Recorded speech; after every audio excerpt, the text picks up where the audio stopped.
Hello, everybody. Welcome. I want to talk to you guys about the decentralized future, which is an extremely vague and somewhat kind of bullshit title.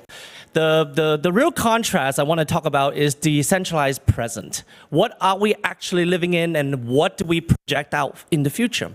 And so I'm Chrissy. I'm a technologist and designer. So I studied computer science, but I've basically been doing product design in my entire career. I work with a team of about 30 people working on decentralized application framework. So we're thinking about JavaScript, thinking about the actual runtime so that we can build competitive application to cloud application while being backed by blockchain. So today, I'm going to talk to you a little bit about just the landscape of, when people ask you, what's the use case of Web3? That's the snarky thing that everybody says. What's the use case? And I think we argue that use case will replace all the centralized app that you use today with Web3 alternative, but there's a big asterisk, and that asterisk I'm going into today.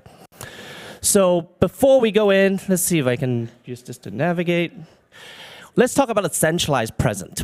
The centralized present is fantastic. Your phone, your apps, works great. And it's something looks like this. Let me just use my Meta, Facebook, Amazon, Alphabet, FANG. I think it's now MAM. M-A-A-A-M. Like, hi, ma'am, you own all my digital things. These are all the things you use every single day. And they control, more importantly than anything, your device. So you can't even install a wallet that does anything unless Apple or Google agrees. That's what we are. And on Xbox and everything else, basically your on-ramp to the technology world is gated by these companies.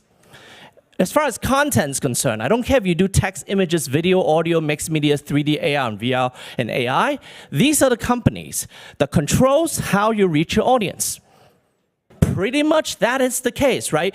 You can't really get to any of your audience without going through these intermediaries. So they control your content and your audience and your monetization. Go to work. Slack, Salesforce, Shopify, Swift, Stripe, Squares, SAP, for God forbid if you do manufacturing. Just press S a lot of times and you'll find out all the SaaS company that is actually controlling everything you do, monetize your connection, allowing you to make money, and gracefully giving you access to the software for $200 a month. That's how much a company is paying for some of these software. So when they say, but we are so in love with NFT and Web3. All they're basically saying is, here's a gold star, have an NFT, trust us, we're going to be good to you. You can trust us with your decent digital future. Do I really trust them? Do I trust those companies that controls everything to define what Web3 is going to be just because they're going to mint some NFT of your childhood characters? I don't think so. So when everybody is saying that we're going to do Web3 integration, everybody's like, oh, that is the mass market adoption moment because Disney is minting some NFT. To me, that's just integrating some Web3. Meh, not really. What is most interesting to me, and that's what I want to talk to you guys about, is what can we do to augment the Web3 stack so that we can integrate with Web2? Who's the boss here? Web3 is the boss. Web2 is just supporting infrastructure. It's great. It's a cloud. It's mobile. It's programming language like JavaScript and Python. It's millions of developers, but they are now left out of what we call Web3. When we talk about Web3, we're talking about people in this building plus maybe 10,000 people. It's not a lot. So how do we invert this? So what do we do here? So the decentralized future, as bullshit as that title is going to be, is really what we're aiming to be, what we're aiming to go. And the way we're going to do it is to ask these questions.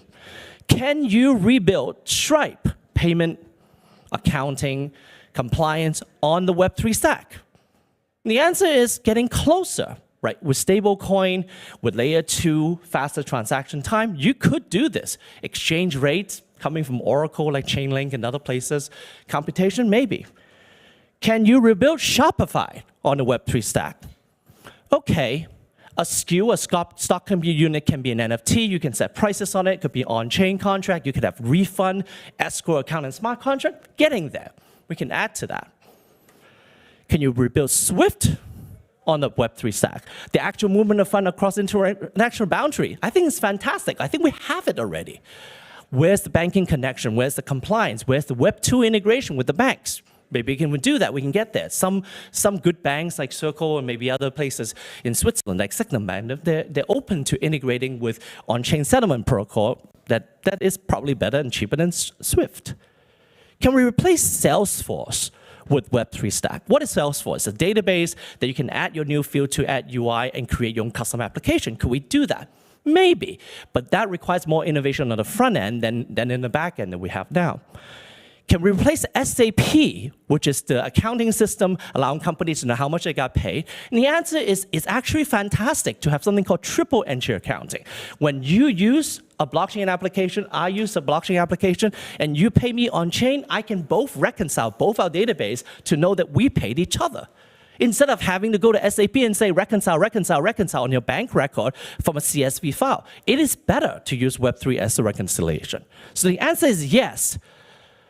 But most people would say, Leo or something like this, like, oh, you can't do it today. And again, not just on blockchain, but as blockchain is a part, but we would need a fuller stack. What does that fuller stack look like? What else is missing in our stack of Web3 stack to make this happen? And I'm not going to repeat this. So this is the generic current EVM, Ethereum stack. You have a blockchain, smart contracts, some off-chain service like Subgraph, Oracles, and off-chain storage like Filecoin. The dApp, the wallet, all important. Many talks would talk about that. But I'm going to talk about what's missing. And what I think is missing is cloud infrastructure. To be able to decentralize and reuse what exists in the cloud stack, JavaScript, microservices, and see if we can do that in a more decentralized way. With the emphasis of adding these 4 things to the stack, which is missing, that's preventing us from replacing the S's, SaaS, with the Web3 alternative. One is private indexing, annotation, and search. So right now we have the graph, which allows for public indexing. So like getting something on the public ledger and making it more accessible. But what about your own wallet? Which one is tagged which? Who did you pay? What is the memo field? How do you reconcile it within your own company on cost center? That's what Salesforce and SAP does. Where does that data go? You need a private database. You can search it, you can share it. And that means that you need workflow. What happens if I want to schedule a payment? How do you even do that? Do you have to wake someone else and, hey, do you have the Trezor? Can you go do this? Could we automate this? Delegated administration. This sounds like so boring, but when you're talking about companies who are using Slack and Salesforce and they want to know that I give you permission, you have certain access and visibility, you can revoke when you quit the company. How do we do that? I mean, there are ways to do that, but that's missing right now.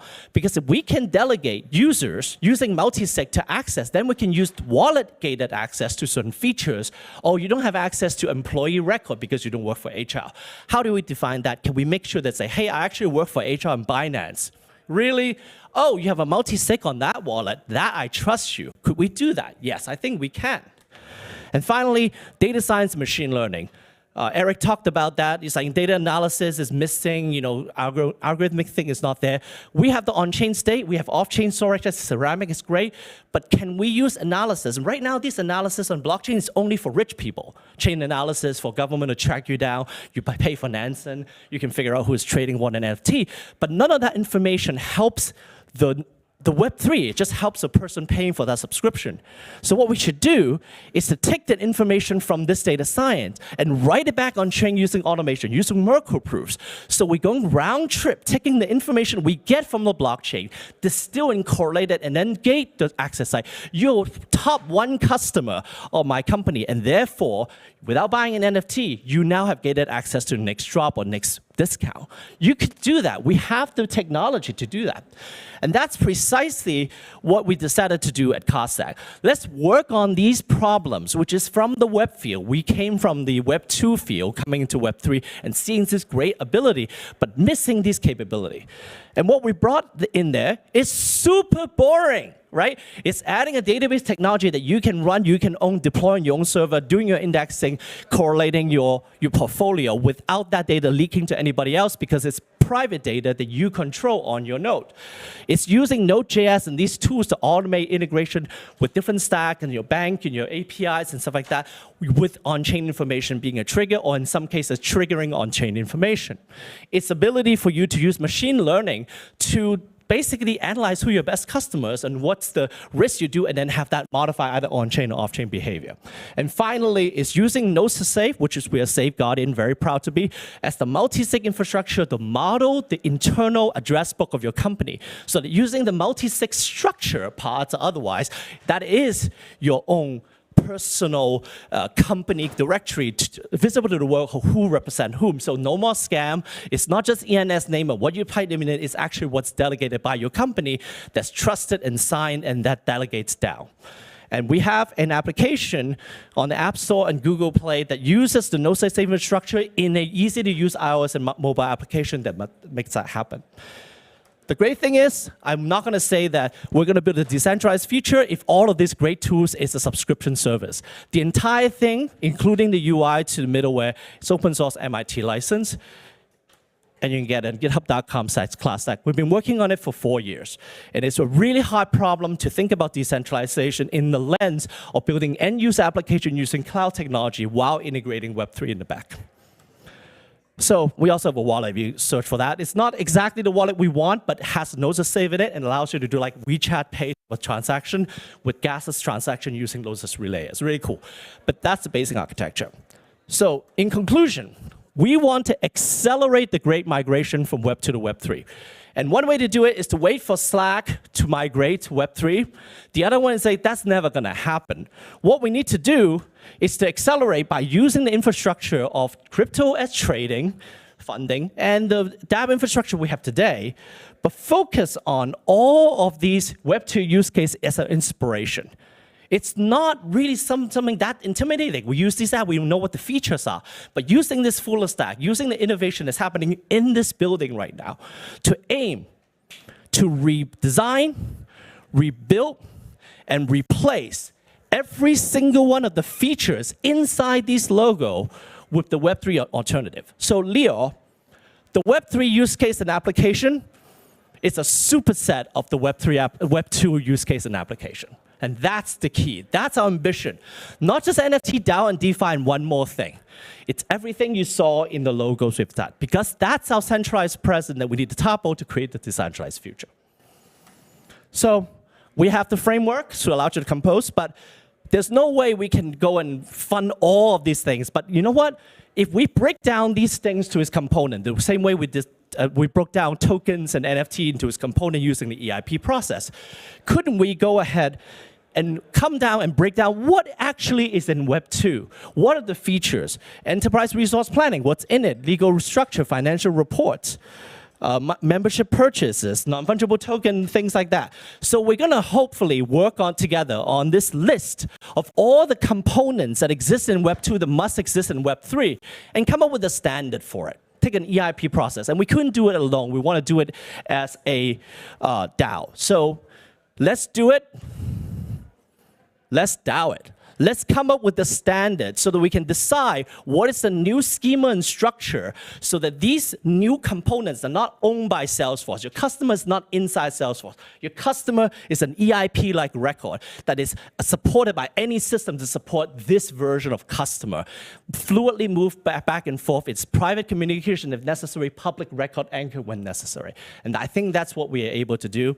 And thank you very much for your time. Appreciate it.